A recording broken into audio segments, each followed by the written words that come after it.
So how did a Yoshimura Honda end up in Frankie's shop?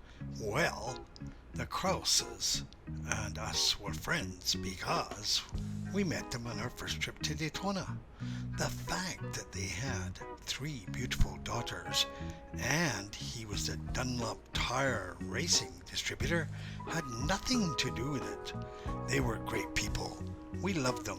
And that brings us to Paul Brodie and making a Fender stay for the CR750. Hi, I'm Paul Brodie. We're in my shop here. Man named Mitch behind the cameras. Thank you, Mitch. What are we doing today? Well, we're back in the shop and we're going to work on a Fender. This is the CR750 Fender, and I think they took the bike apart somewhat, sent it out for a nice coat of paint. Looks good. And the fender mount got lost, so that became my job because you need to mount a fender, and where do you buy a CR750 race bike fender 50 years later? I do not know. So we've just finished Christmas. Santa appears to be very good to me, so let me show you what I got here. Look at that gauge. That's beautiful. It's liquid filled. That's going to go on my hydraulic press. Thank you, Dean. Appreciate that very much. We still have to put a flange on the outside marking all the tons after it gets calibrated, but that will be an upcoming video where we upgrade my hydraulic press that I've had for a very long time. Needs it. I also finally found, after 7 years, I got these. These are tool holders for my lathe. I got these at the price I wanted, basically half price, and I got them locally, and now I have 9 of these. Machinists always needs a lot of tool holders for their lathe. And in the spirit of Christmas, I bought myself, can you see back here? This is an ultrasonic parts cleaner, and I've wanted one for quite some time, and the price was reasonable. This is where the parts go. In here, there's a little tray, and this is like a little, well, you use these to hold tea leaves when you're making tea. That's one use, and then it holds the little screws, and that stops them falling down. So I need to put in a pipe here. They gave a plastic fitting that didn't fit, so I'll put a brass fitting in there. So looking forward to that. So next thing we're going to do is to walk around the bike, and I'll show you things that I have observed on the bike, because it's a 50-year-old race bike and it's been kind of put together, and there's no safety wiring anywhere, which on a race bike, road race bike, you have safety wiring everywhere. So that's one of the things I noticed. So we're going to do a little walk around. This is one of the early Sandcast cases. Honda made Sandcast cases in the early part of '69 up until the summer, and then they decided, okay, this project's really going to go. We need to do the die-cast cases. So nobody really seems to know how many Sandcast cases were made, maybe a couple hundred. I'm kind of guessing here, making an assumption. But I think that 200 is probably a safe number. So we're going to go with that. If you have one of these, they are highly sought after. They would be very valuable to find, and you're going to pay a lot of money if you find one. So I would say that this bike is, you could call it a 1970, because that's about when they started working on it. On a CB750, it's got the serial number up on the head tube. This has nothing on the head tube. It's all very smooth. I can't see any grinding marks, can't see any file marks. On the down tubes, when I look through here, there's all sorts of, can you see here? On the down tubes, there is all sorts of welding going on here. So I do not know what has happened here. It's safe to say that maybe the frame got hit, maybe it was a used frame, got modified. I do not know. So that's the serial numbers that have been looked at now. Now on the rims, I want to show you this. Can you see here? There's an angle. When they drill the hole in the rim, there's a certain angle for the spoke. Can you see here how it's not the same angle. There's a kink right there. So that's one of the things I don't like. So I don't know about this rim. This is an unshouldered rim. It has no shoulder to it. Whereas if you look up at the front, can you see there's a shoulder here? So each of these rims is alloy, and the spokes are drilled at the spoke holes in the rim are drilled at a much better angle. There's no kink. So this is kind of a mismatched pair of rims. I assume that this was the stock rim that came with the bike, or the kit. We're going to talk about that later. And maybe this got added on later to put on a larger tire. That's my assumption. You see the hole here? There's a hole here, and there's a hole up here. What that's for, back in the 70s, that was the rim lock. You took a sheet metal screw, you figured out exactly how long you could have the screw, because the screw would go into the bead of the tire, but not into the inner tube. So that would get screwed in. And you have on this wheel, you have this rim, you have 1, 2, and then probably on the other side you have 3, 4. And the front rim also has, it looks like it's got 4 on each side. So that's what they did in the 70s, and I think in the 80s that was discontinued.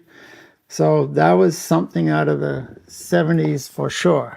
It was pointed out to me a couple days ago that on the carburetors, and these kind of look like they're sandcars. These are Keyhine carbs. I'm not sure how you pronounce that exactly.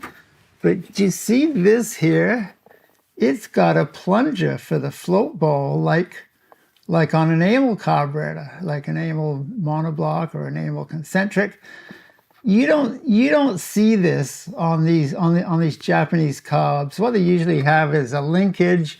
You pull the choke lever, all 4 chokes go up at the same time. But on this set of carbs, each carb has its individual plunger. Yeah, right there. It's hiding on me.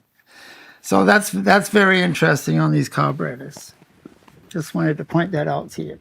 I put the seat on. It came to me after it got painted, and I was looking to see how it mounted, and not really happy with the mounting, how it is at all.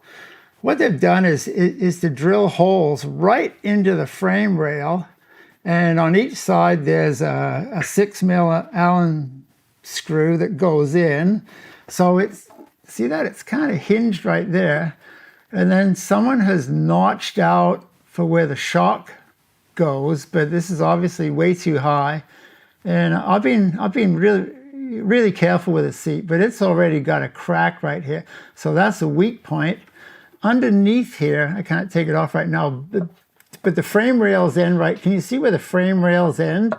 What should really happen is the tube should go to the back and support it at the back, because usually when you want to start one of these bikes, if you don't have a set of rollers, someone's going to push you, and they're going to push you on the seat, and this is going to break. So unless this bike just sits in a showroom and doesn't get moved around very much at all, this is definitely a weak point. So just mention that. We're going to look around at the brake now, because the brakes are quite interesting on this bike. When you bought the kit, Honda didn't sell the whole bike. They sold you a race kit. We're going to get into that shortly. And they supplied wheels. This is the rear wheel for the Honda CR750, and it's a twin leading shoe. You can see how it's got, well, inside, you can take my word, there's a cam for the brake shoes, and there's another cam for the brake shoes. So really, this is overkill in a way, because when you brake hard, you get a lot of weight transfer onto the front wheel, and the back end gets light. Why you need a twin leading shoe, I do not know, but it looks cool. This is a little bit hokey. That's obviously being made up, I believe. So anyway, a twin leading shoe on the back. It's cool, but I think it's a little unnecessary. There's those other 2 holes, and can you see how they're, on the other side, they were top, bottom. So on this side, it got staggered at a 90. There's your 2 holes for the sheet metal screws. Okay, let's go up and look at the front brake. This looks basically to me like a stock Honda 750 brake. On the CB750, they had one of these brakes on one side, and then the racers would put another one on.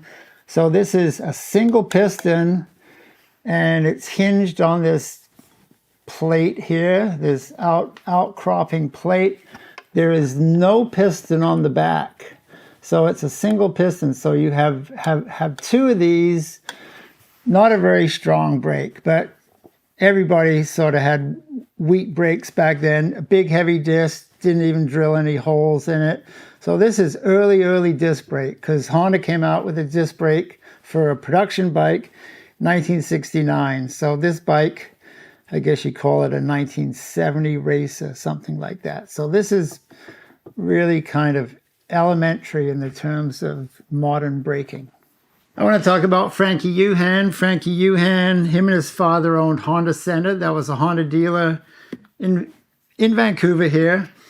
And he is the owner of this bike. He bought this bike off of Ron Krause. Ron Krause is a name that's going to be popping up more in this story, because he is really a central figure of the story. So they had this Honda Center for, I don't know, 50 years or so. And Frankie used to race. He used to race up at Westwood. I used to watch him race Yamahas. He'd pull out of the van a 250, 350, 750. And there'd be Jim Dunn and there'd be Stevie Baker. And the 3 of them would go around. Stevie Baker would usually win. But Frankie was up there. He was not slow.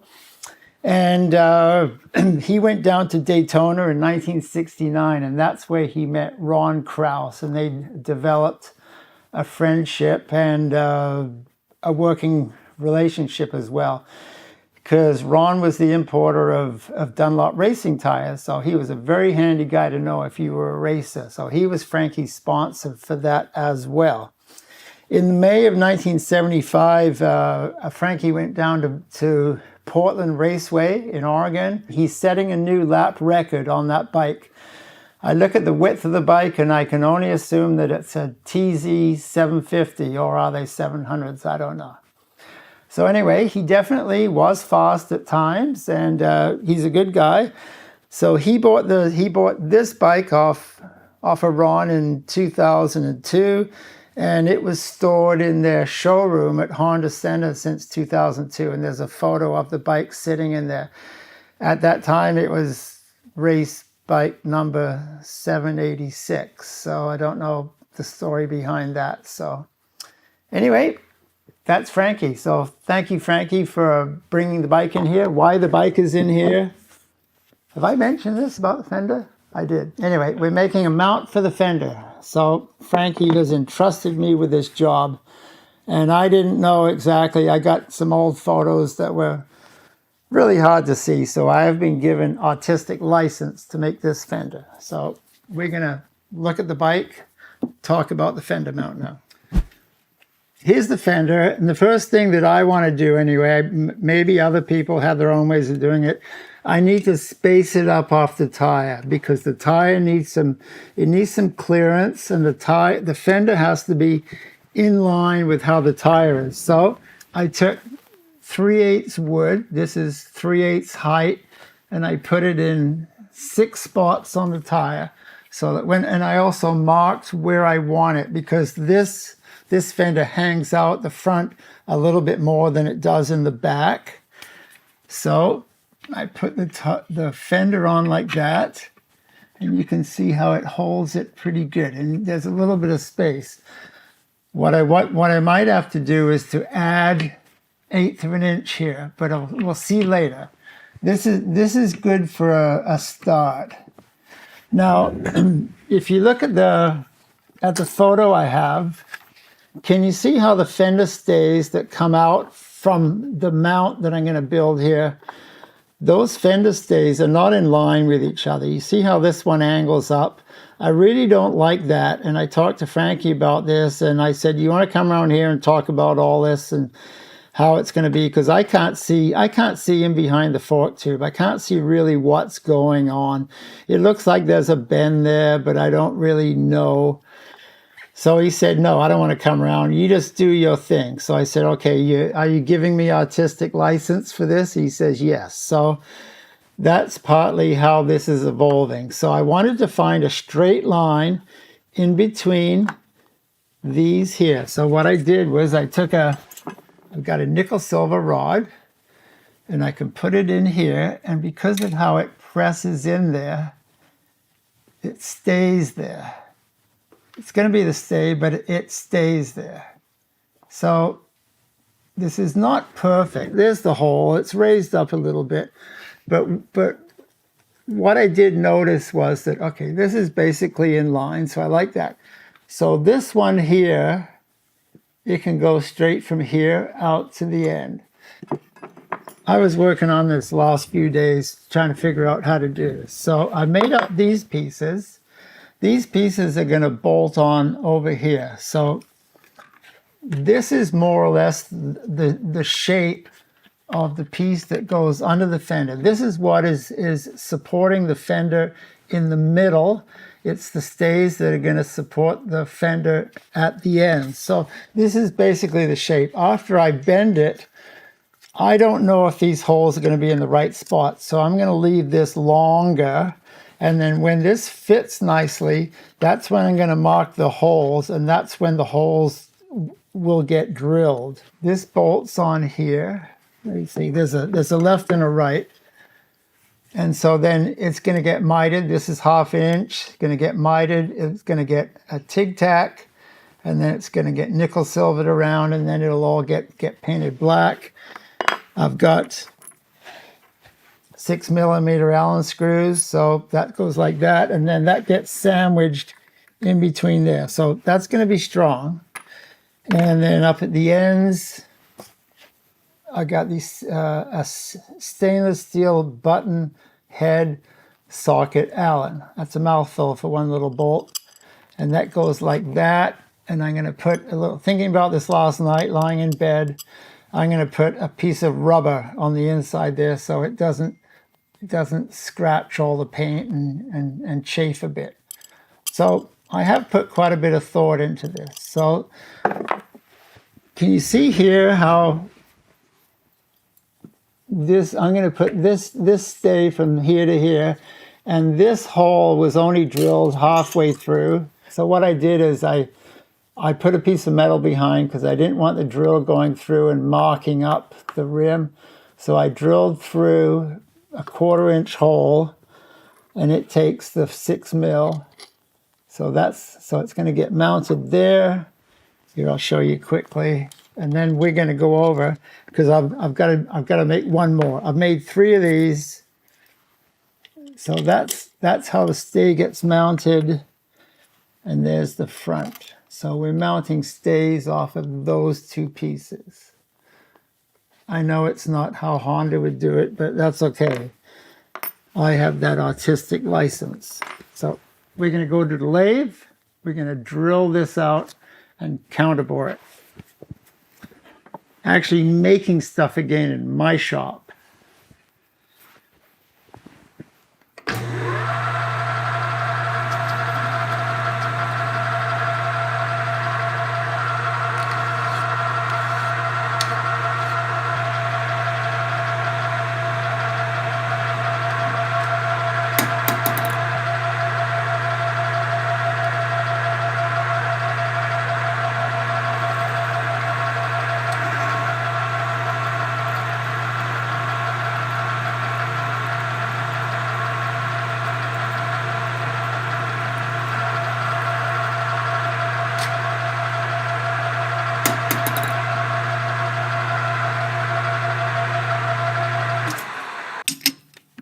Flipping sides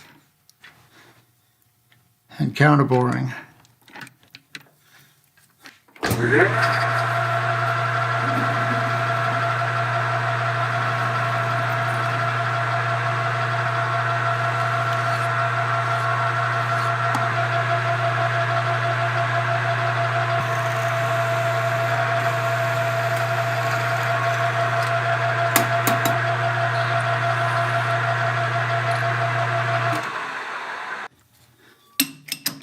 So it's drilled, chamfered, counterbored, deburred. That didn't take too long, did it? We're going to use the bandsaw. We're going to show the parts list of the CR750 kit. Up on the screen is a photo of the Dick Mann replica kit. He won the Daytona 200 race in 1970, and so that's probably why the kit got named after him. So it sold for $4,000 US money, and it's a little unclear in how many they sold, but I'm saying they sold a few hundred. You have to remember that back then, $4,000 was a lot of money. For a comparison, I have a friend, Eve. Eve did the helping with the starting on the Cub and Harry High Pipes. Back then, he was working as an RCMP officer, and his salary for the year of 1972 was $6,900. And he told me that, because he was into cars a bit back then, a 1972 Corvette convertible also sold that year, 72, for $6,900. So to pay $4,000 for the kit, that was a serious chunk of money back then. In the kit, I'm just looking through it briefly, you got wheels, gas tank, seat, front fender, rear shocks, looks like a set of conies, parts for the forks, like internal parts. You didn't get everything. You didn't get the crankcases, but you did get engine parts and exhaust system. Now that's a 4x4. I want you to notice that, because as this story goes on and we talk about the race history, it changed from 4x4 into 4x1. That was a big moment in the history of inline four-cylinder race bikes. And you got a set of keyhind carbs. So that was your kit. And out of that, you built a race bike. So we're going to work on the mount now. What I did is I made up some cardboard templates, and it's going to get mounted on the outside here. Here, we'll take out these guys. And so that's basically what it looks like. Now it goes down there like that. And then I traced it to the fender. And then under the fender, I wrapped this around. And so now I could join these now. So that's how I made up the template here. So this is a little bit rough because I don't know exactly. And as I bend this, here's my piece of metal. This is 50-52. Easier to bend. 60-61 it's 1/8 inch. 60-61 is a lot harder to bend unless you anneal it. So it's just a fender mount. So 50-52. So when I bend this, I don't know if the holes are going to line up and if I'm going to have the right amount of clearance or too little. So I'm not going to drill the holes. I'm going to leave it so that basically I have the space to put the holes up or down a little bit. And I also want to put holes in there. But if I put the holes in first, which is going to be easier, it makes it harder to bend because it's going to bend a lot easier here than to bend here. So we're going to bend it first. We're going to make some holes. There's going to be 3 holes. Save some weight, make it look cooler. And then once it's on there, that's when we drill these holes. Get it all set up so it's nice and snug mounting in there. And that's when we work on the stays. And I've got 2 stays made. Can you see how there's a right and a left? And so I haven't, so these are for the front.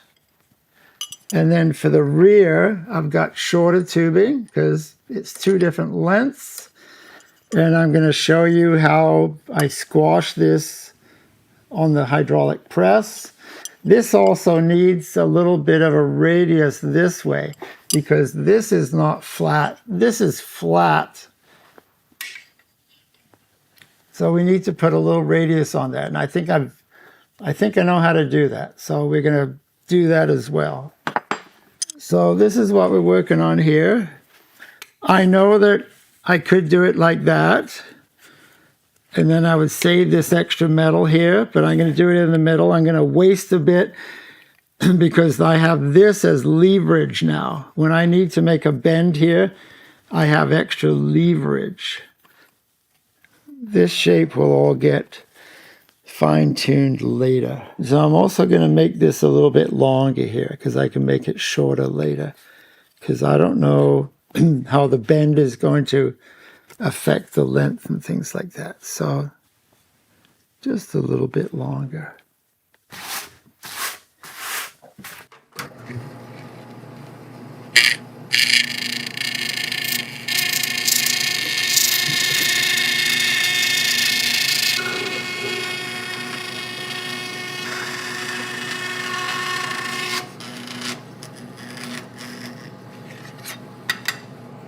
I need to take the fender now and I need to scribe an arc so that I know what I'm looking for here in terms of arc, rather than having to keep grabbing the fender. So let's go make an arc.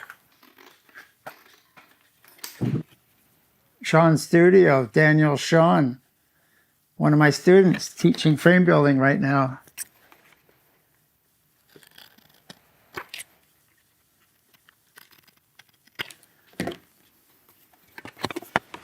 So what I'm doing here is I'm slowly getting what I think is a good bend. So I'm using a felt pen and I'm tracing across.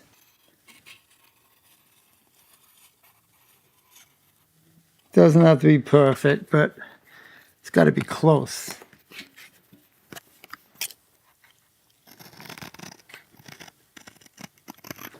I got my template, and that's a pretty good fit inside there. Can you see that? Not bad. Hangs up a little bit on the fold over, but that's okay. And then I went snooping in my box of aluminum, my shelf. This is 4-inch round, and look at that. It's a little bit undersized. So you know how when you bend metal, it always springs back a little bit. This is a good starting. This is good to start with. Okay. How hard is it to bend?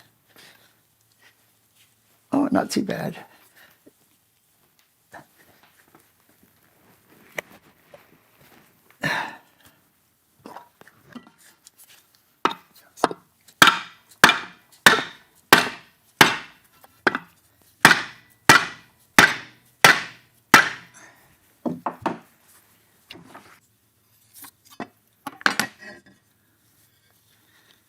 So I bench it from 1, 2, 3. 1, 2, 3. Okay. Got the same bend.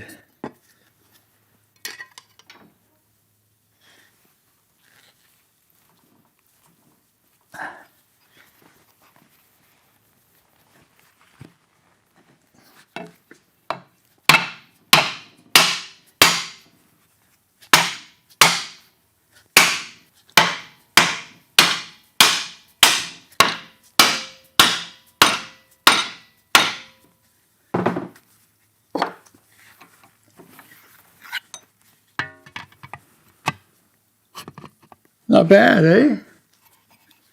That's a good fit. Look at that. First time. Wow.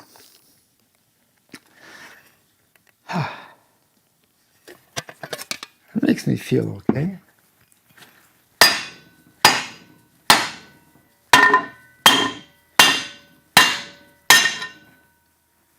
Okay, there's my stop.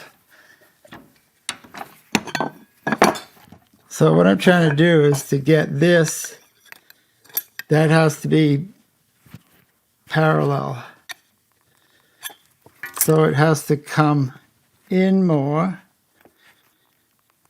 and then it's got to go straighter. So this is the tricky bit, because this is a little bit of finesse now.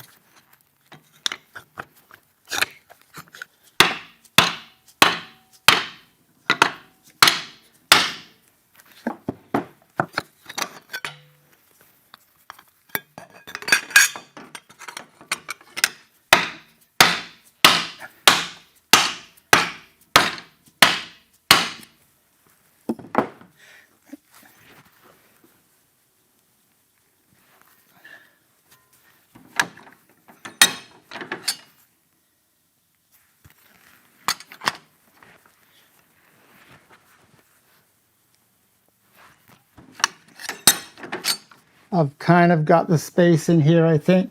So this is first try. First try to see how it fits. And okay, so what's happening here is that this guy here is in the way. So that's one of the reasons why we need a hole there. Okay. So it needs a hole here, and I did plan to put a hole in there anyway, but there's an actual reason why the hole goes there is because this, see how it's not flat with this? This sticks out larger. That's the fork booty. So we need a hole there. So I'm gonna work on that. You get the basic idea of how this is getting bent and built. See that? That's not very nice. I have to make that straighter because this one's pretty straight. I know once it's on there you don't really see it so much, but that's too much. This is CAD design.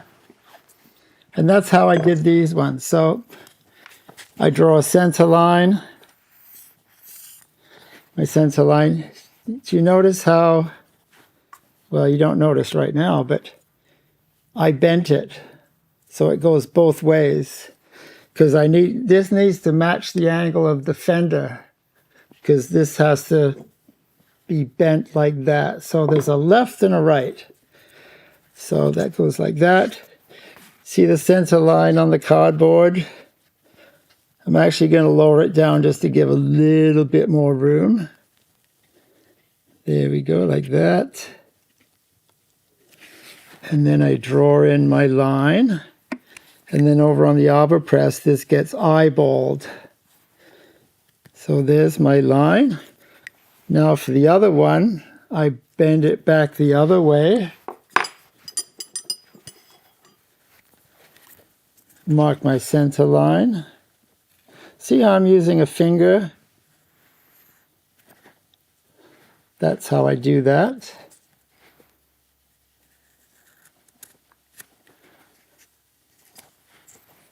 Okay, let's go to the press. I just took a block of wood, what is it?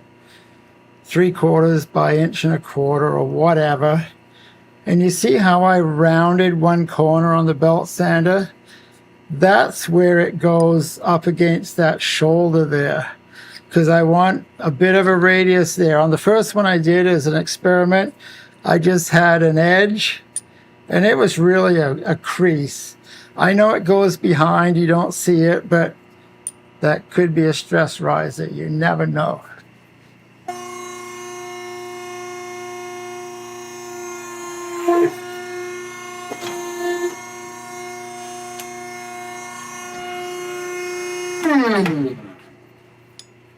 So there we have it. We have a left and a right. That's a nice way of flattening. So I just have to mark the hole, drill the hole, go to the belt sander, make a radius. You know how to do that. So I'm going to tell you a little bit about the history of CR750 009. The Honda CB750 was unveiled in 1969 in January, and that was in Las Vegas. There was a Honda dealers meeting, and I think you could say that that meeting was a success. The dealers were really impressed with the Honda. In 1970, the Honda factory entered a bike into the Daytona 200, and the rider was Dick Mann, and he won the race. There was a little bit of controversy, but we won't get into that. And now the CB750 was on the market, and they had a big race win because the Daytona 200 was arguably the biggest and most prestigious race in each U.S.'s calendar year. So now we get to the story part, and there's basically 3 characters, and one is Ron Krause. He's the owner of Krause Honda in Pennsylvania, oldest dealer in that part of the world, oldest Honda dealer. And his relationship with Honda started in 1959, so it went way back. Another character integral in this story is Pops Yoshimura, a Japanese man, incredibly talented, and his son Fujio. And as soon as the Honda 750 came out, he got his hands on a KO model. That was a really early model. It did not have the sandcast motor. It had the die-cast motor, and they started building race parts. He had a reputation already for making bikes fast. The third character in this story was a young rookie racer named Gary Fisher. He came from a motorcycling racing family. His Honda owned a dealership, and his father was also a road racer. So those are the three characters: Ron Krause, Pops Yoshimura, and a young rookie named Gary Fisher. So as soon as the CB750 came out in Japan, Pops Yoshimura got his hands on one and started polishing pieces inside, working with high lift camshafts, pistons, that kind of thing, and having some success, making a little bit of a name for himself in that world. Towards the end of 1970, after Dick Mann had won the Daytona 200, Ron Krause, he realized that Honda only wanted to enter that one race, and having won it, they didn't have really any ideas or ambitions to come back and race in later Daytona 200s. So he knew that that was a bit of a hole in the race field. So he decided that he wanted, or Krause Honda was going to enter riders in those races.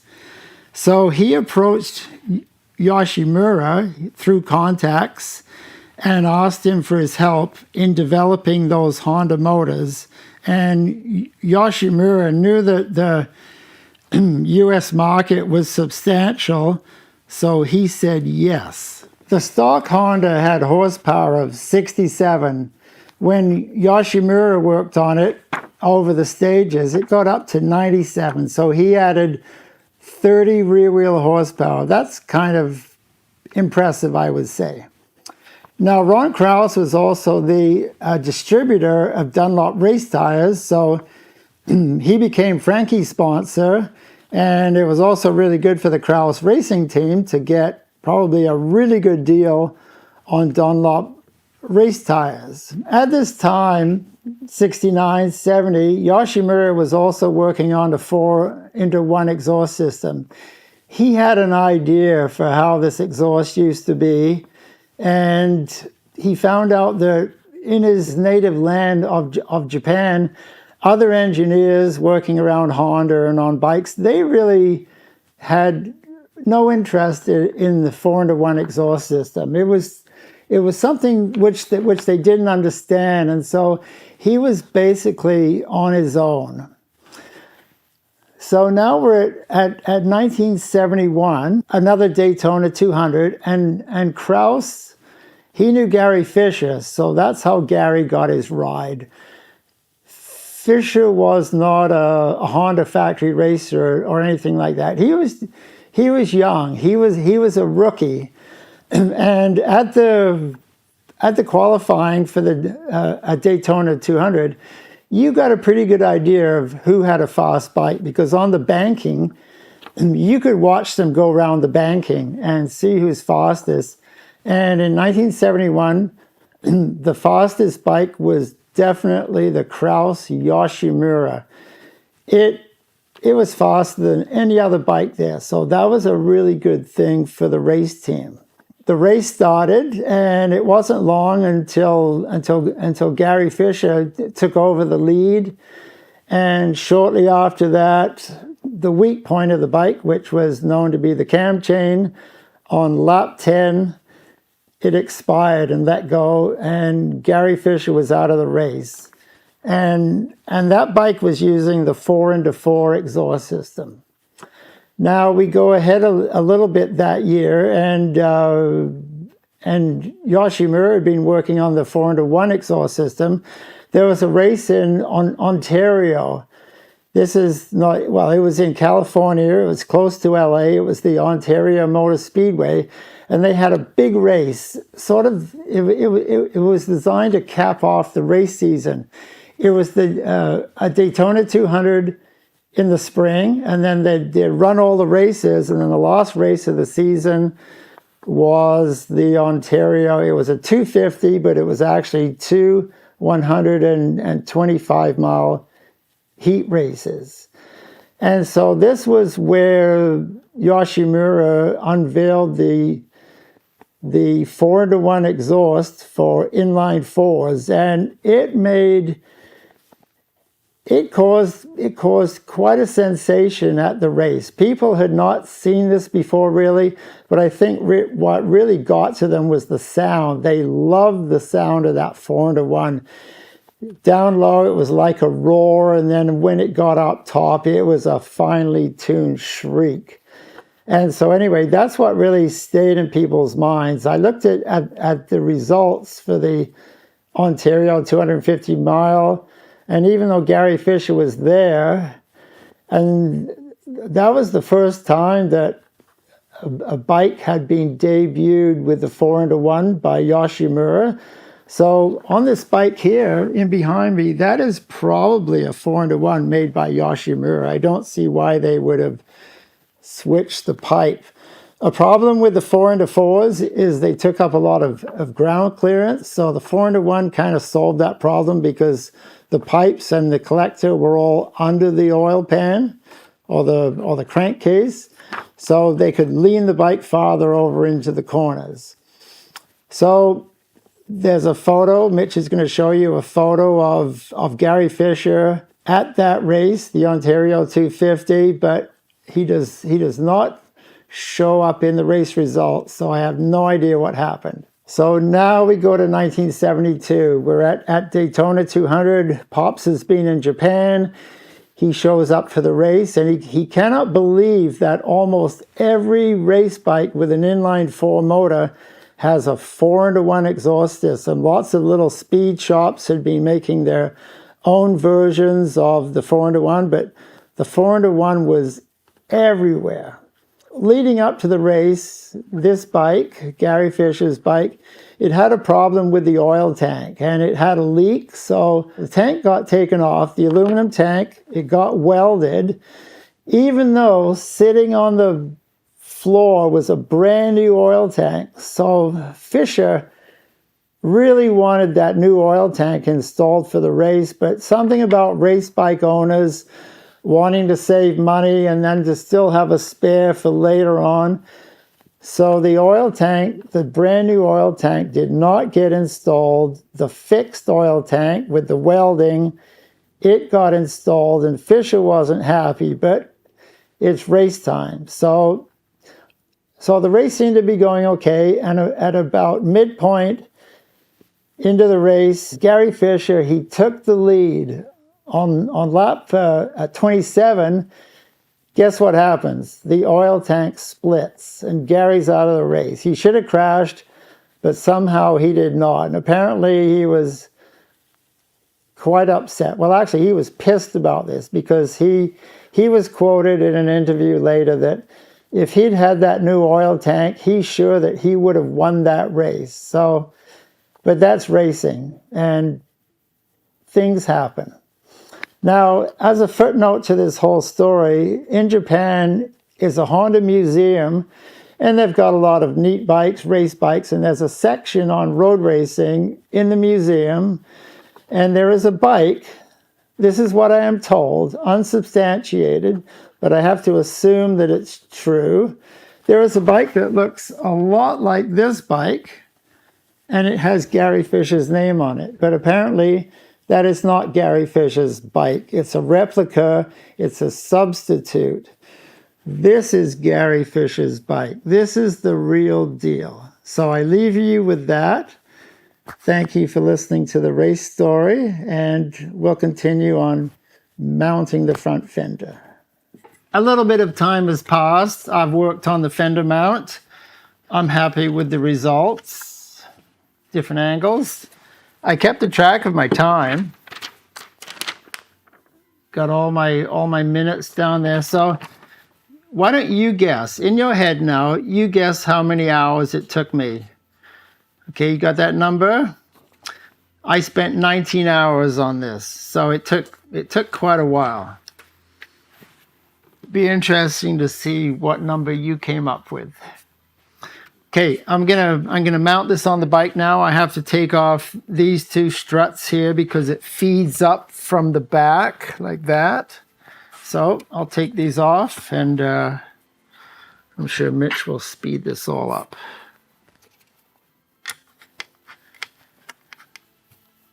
I got copper washers under here.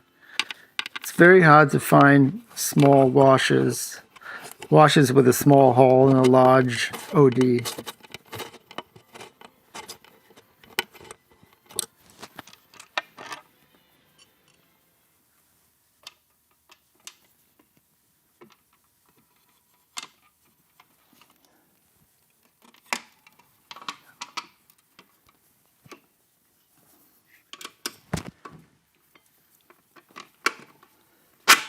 There we go.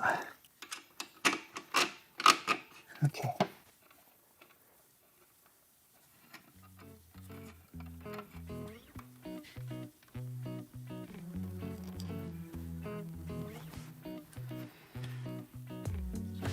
Installation is complete. Thank you for watching. Mitch and I like coffee. If you shoot us a few coffees, that'd be much appreciated. Take care. We'll see you next time.